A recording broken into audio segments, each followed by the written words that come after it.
good morning. So, papawis muna tayo guys. Gising na, gising.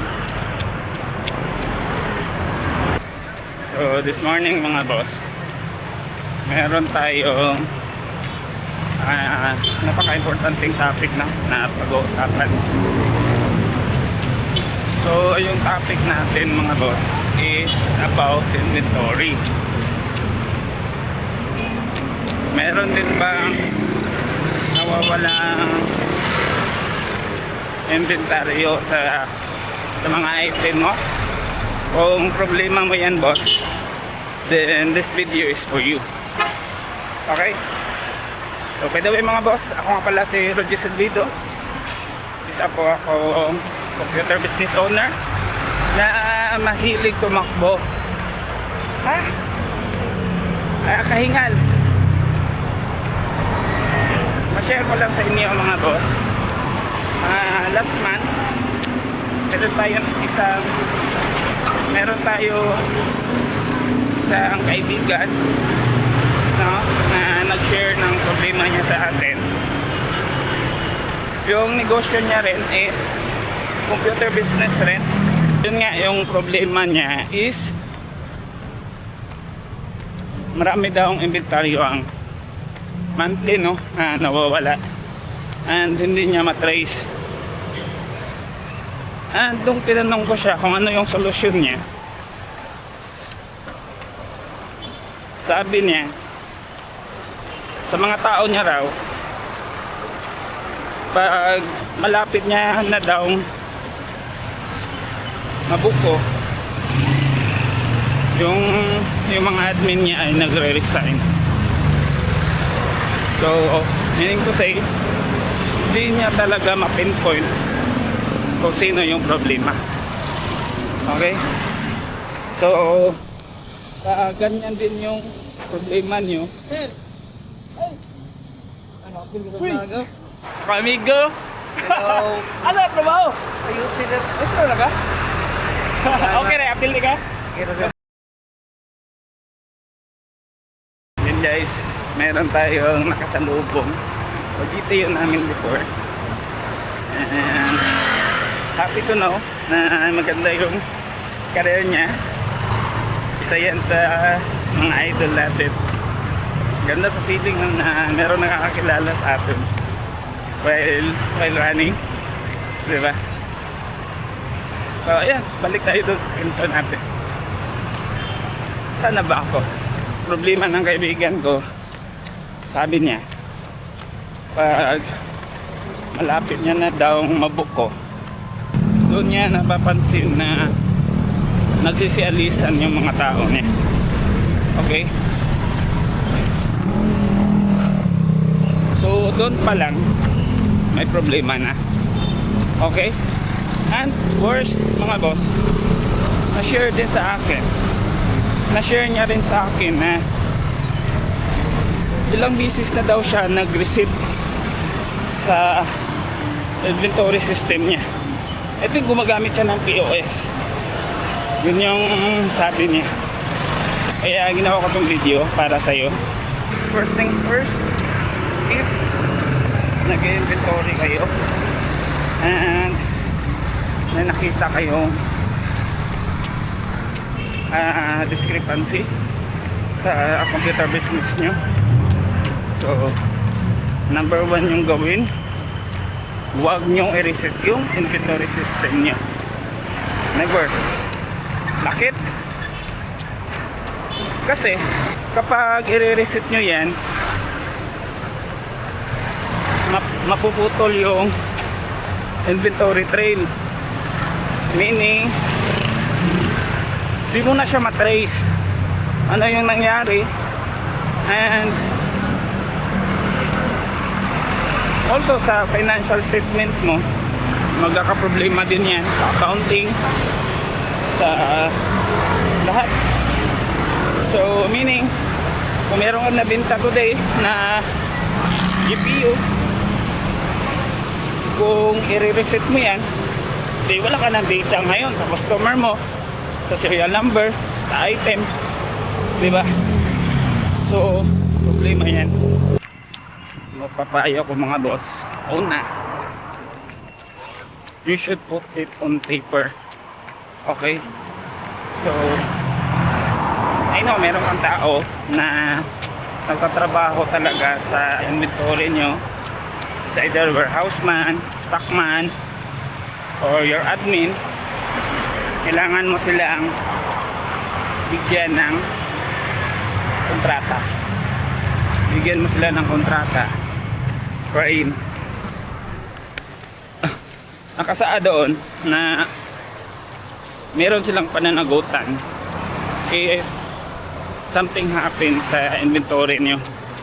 Kapag merong kulang, pag hindi siya traceable, no? Para maging responsable sila. Okay? Yan yung una. Pangalawa, dapat if nag-inventory kayo, huwag nyo i-reset ha. So, i-keep nyo yung mga inventory na okay yung data. Meaning, walang discrepancy, walang nawawala, walang problema. Keep nyo yun. Okay?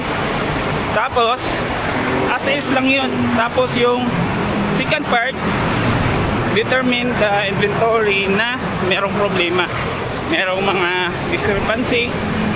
Ayan. And yun, i-keep mo pa rin, pero as the days goes by, dapat ay tinitrace mo kung saan napunta. Marami kasing possibilities mga boss bakit meron niyang discrepancy. Okay? Una, baka human error lang, diba? Maraming cases na yan na nangyari sa amin due to sobrang busy nila, merong nakakalimutan. Una yon. Pangalawa, system malfunction, diba? Baka nagka-problema yung system nyo, hindi siya na-account, hindi siya na-record, so kaya kailangan mo yung i-trace. Pangatlo mga boss,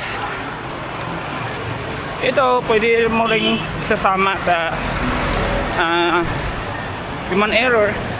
Merong nakakalimutan, kunwari merong transaction, hindi lang siya na-accept, meron kayong next step na para matuloy yung transaction na yan, baka kailangan nyo lang i-confirm, diba? So, ano pa ba? And yan na muna. Pero other than that, pag hindi mo pa rin yan matrace, meaning to say, may problema sa team mo, may problema sa mga tao mo, baka may nagnanakaw na dyan, diba? Yan yung dapat mong alamin. Copy. Ayun.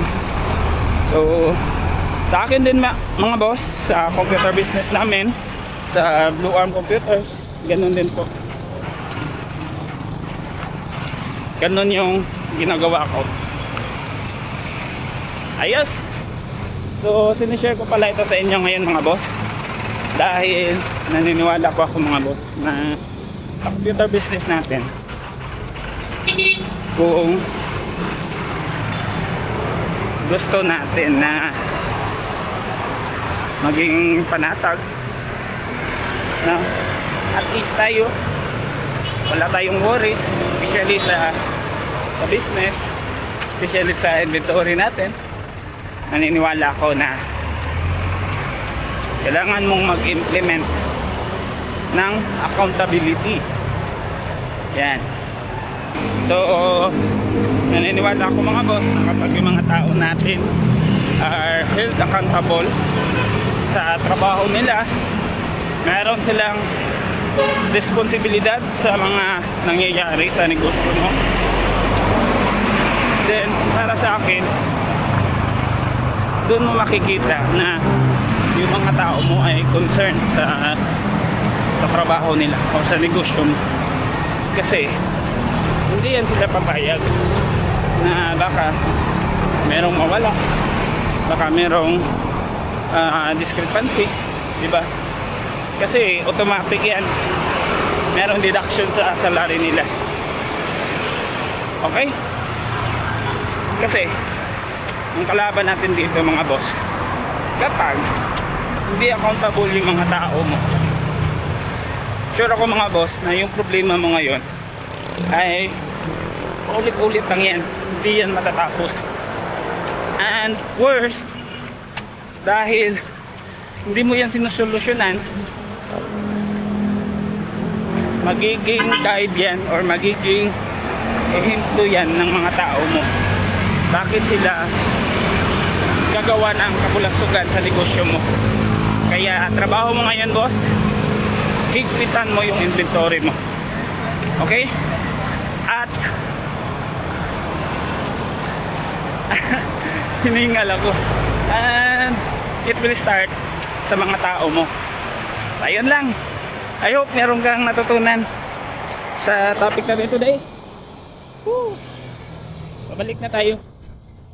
And dun sa unahan, bibili tayo ng fruits. Okay? Always remember mga boss to always work smarter, not just harder. Takits mga boss. Bye bye.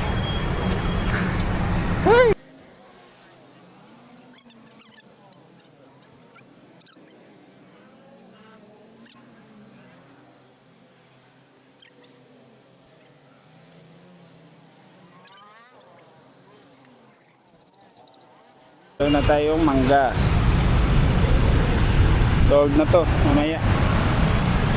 Mangga.